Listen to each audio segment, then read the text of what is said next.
I'm a soul soldier, fighting in the army and in love. Soul soldier, I got to keep my faith in the Lord above. And I was devastated about going to Vietnam, I'll be honest with you, because we knew that was just our careers and everything was on hold. And one day, just before we were supposed to go, coming back from Newark, we went over there to see a cousin of ours. And Frankie turned to me, just he and I were in the car. And he said to me, he said, look, man, you got a wife and child. I'm going to go to Vietnam. If you didn't have a wife and child, you could go to Vietnam. But you don't need to go. You got a wife and child. The majority of the people that was in Funkadelic was out of the United, so they were all from Plainfield. Yeah. Then I was in a group called Admiration, Frankie Boyce, Richard Boyce, which was Georgia's first original guitar players. They're from Plainfield too. And you know, I didn't mention this earlier, but you know, when I said with the Admirations, you know, we had all the players played with us. They were our musicians first. Eddie Hazel, you probably know the story. He's gone down in history as one of the guitar solos of all time. Gary Scheider, the Water Diaper, Tal Ross, all of those guys, they played with us. Boogie Mawson, and Frankie was instrumental in showing them and teaching them chords. So I'm probably getting off the subject, but I just wanted to mention that.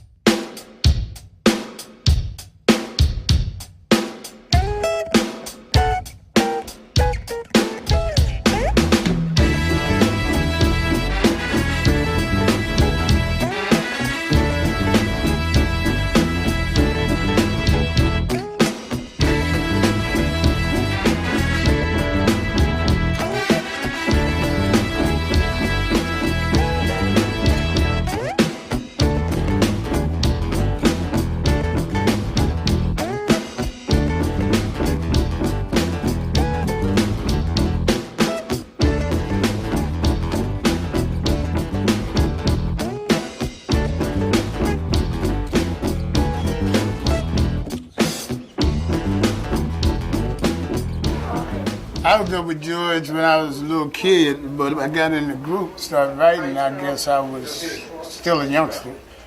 You know, I was in a group called United Soul. He produced it. It was called U.S. You know, that was the offspring of Funkadelic.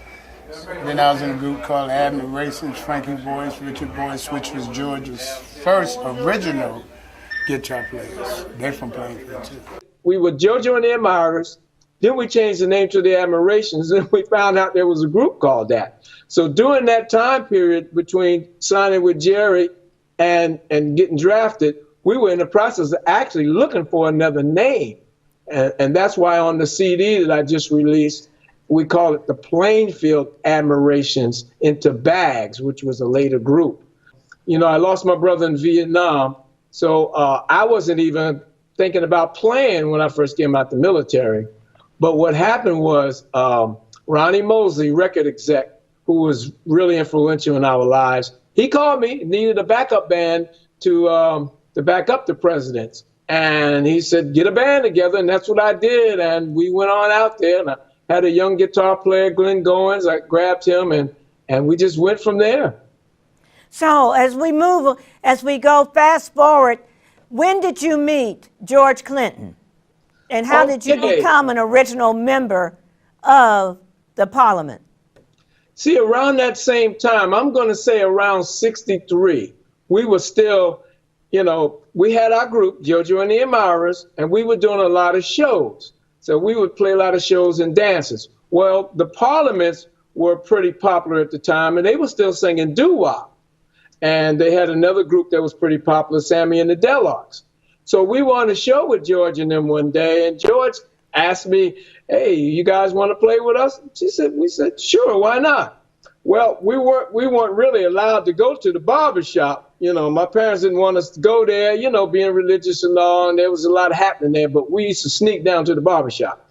Well, anyway, we started going down there and practicing with the Parliaments, to the point where George liked us, and we started doing shows and started doing demos with George. And during that same time, we were playing with the Soul Seekers. We were playing with George and them, and we was actually playing with my mom's group. My brother Frankie was also playing at a church, Christian Temple Church, on Sunday nights, which they would broadcast on WNJR. So we were pretty busy during that time playing for multiple groups.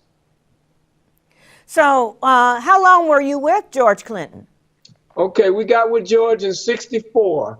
And like I said, we toured around. We did a lot of demos with George. We did demos like some of the songs that are prevalent today, like Baby, I Owe You Something Good, Let's Make It Last, things like that. And we played with George, and George, you know, he was going back and forth to Detroit. And he would come, you know, back to Plainfield because he had the barbershop, the Silk Palace on Plainfield Avenue. And he'd come during the week, do his hair and stuff, but he would always go out to Detroit. Well, next thing you know, I Want to Testify hit. And when I Want to Testify hit, that was around 66, 67.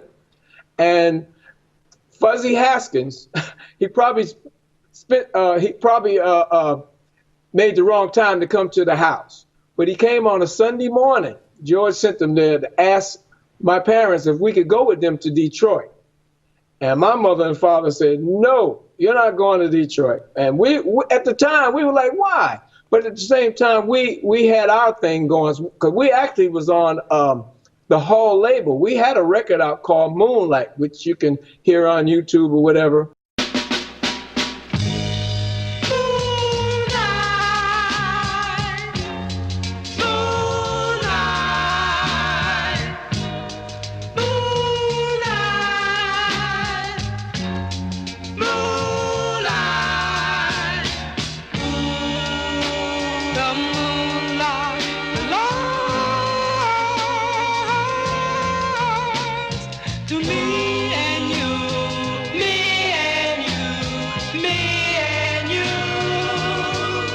And which Frankie had helped produce, a song called Moonlight and Ain't It Funny. So we had just got out of contract with that, and we were looking to do another contract somewhere else with another company.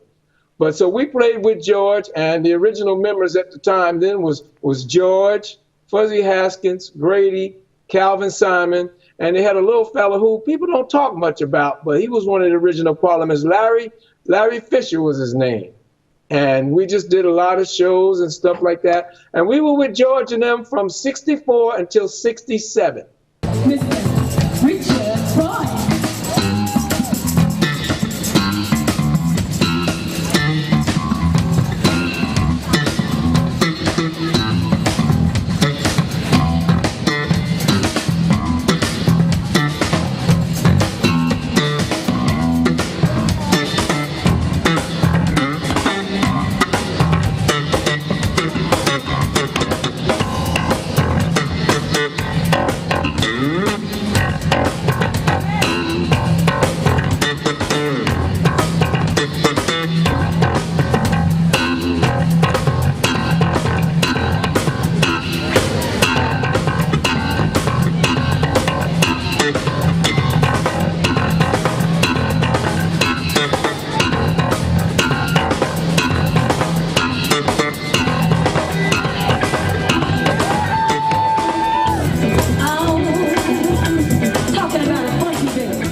But he went on to Vietnam.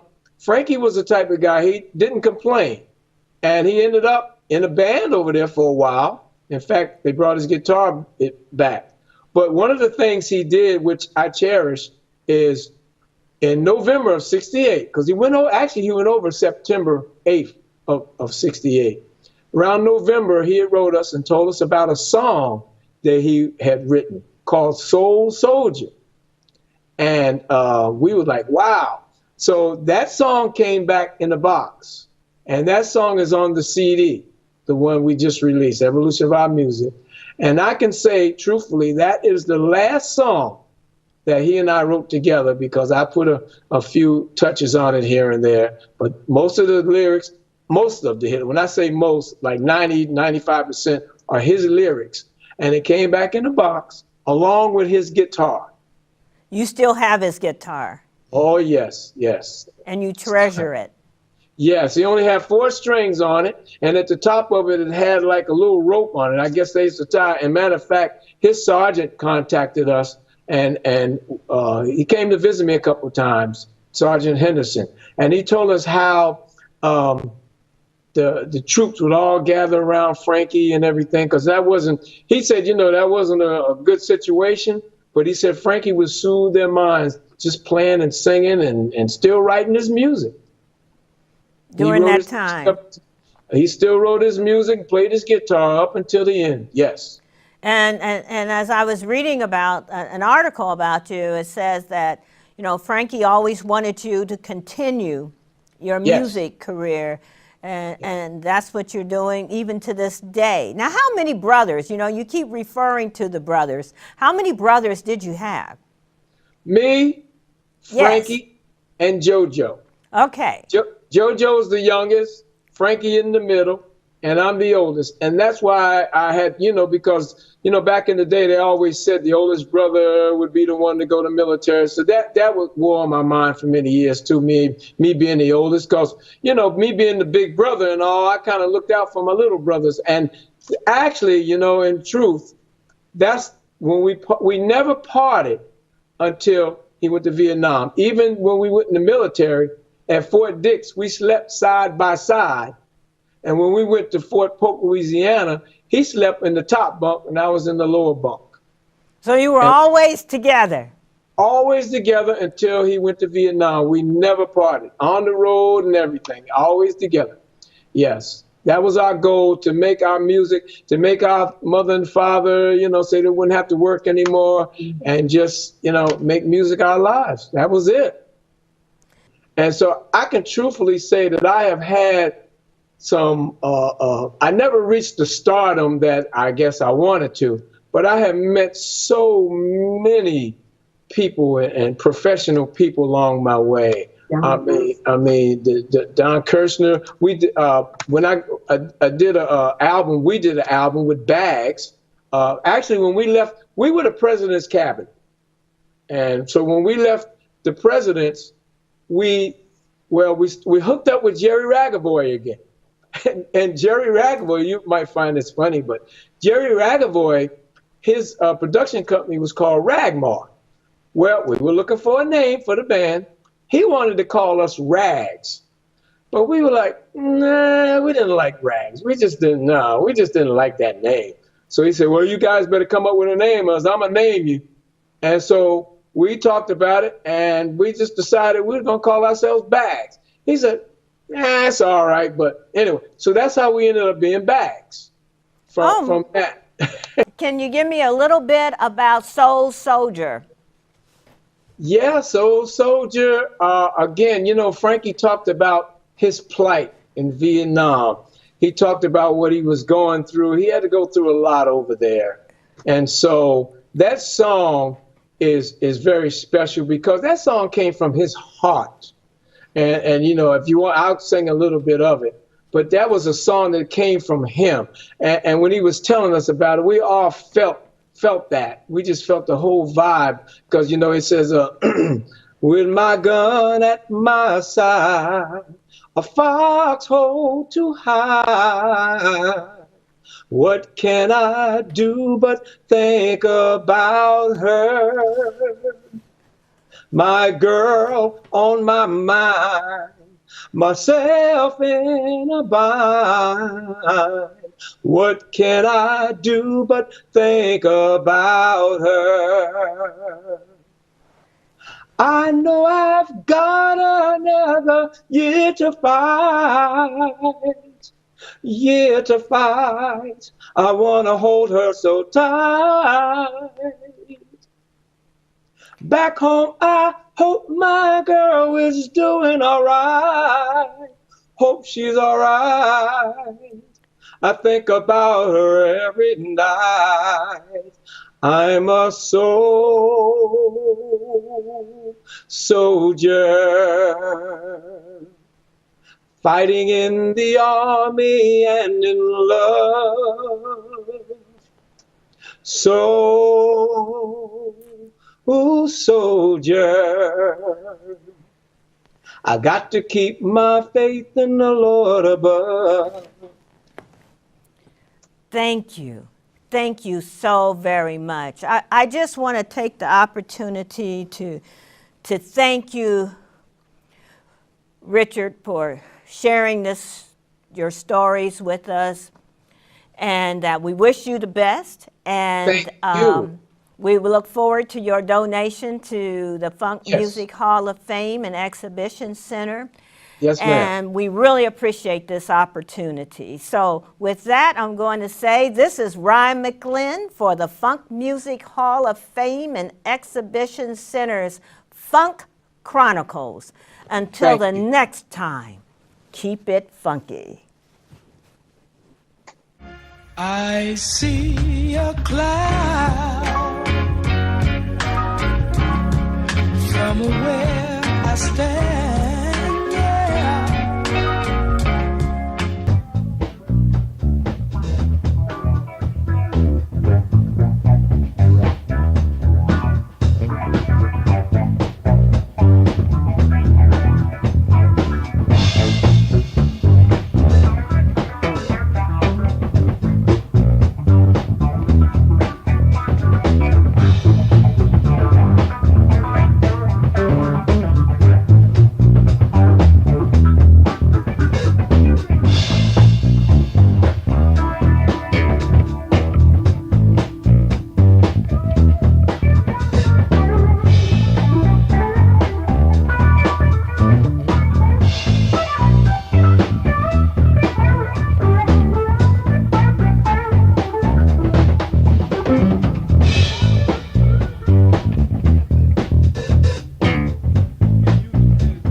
I see a cloud